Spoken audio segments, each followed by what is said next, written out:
यार सीता, ये गंगा नदी इतनी बड़ी कैसे हो गई? इतने सारे शहरों से होकर गुजरती है। क्योंकि ये अकेली नहीं है, इसके साथ बहुत सारी नदियाँ जुड़ी हुई हैं। मतलब? मतलब आज का टॉपिक है गंगा नदी का अपवाह तंत्र। अपवाह तंत्र यानी पूरा रिवर सिस्टम?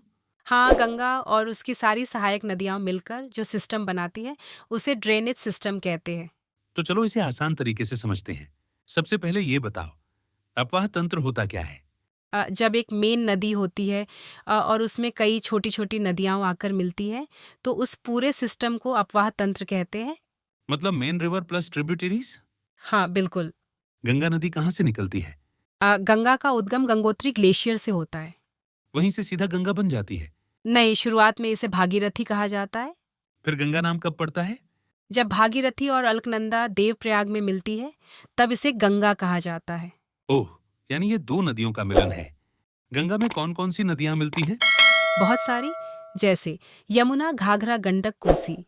यमुना तो दिल्ली से होकर आती है ना? हाँ, और ये प्रयागराज में गंगा से मिलती है। गंगा का क्षेत्र कितना बड़ा है? गंगा का अपवाह क्षेत्र भारत का सबसे बड़ा ड्रेनेज बेसिन है। मतलब बहुत बड़ा एरिया कवर करती है। हाँ, कई राज्यों में फैला हुआ है। मैदान में गंगा कैसे बहती है?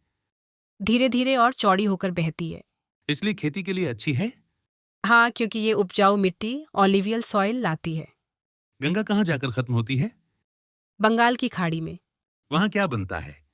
सुंदरबन डेल्टा, जो दुनिया का सबसे बड़ा डेल्टा है। गंगा इतनी इंपॉर्टेंट क्यों है? पानी का सोर्स, खेती के लिए जरूरी धार्मिक महत्व। कोई प्रॉब्लम भी है?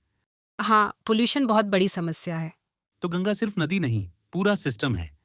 हाँ, एक पूरा जीवन देने वाला तंत्र। आज समझ आया कि गंगा सिर्फ एक नदी नहीं, बल्कि पूरा ड्रेनेज सिस्टम है। और ये हमारे जीवन और प्रकृति दोनों के लिए बहुत जरूरी है।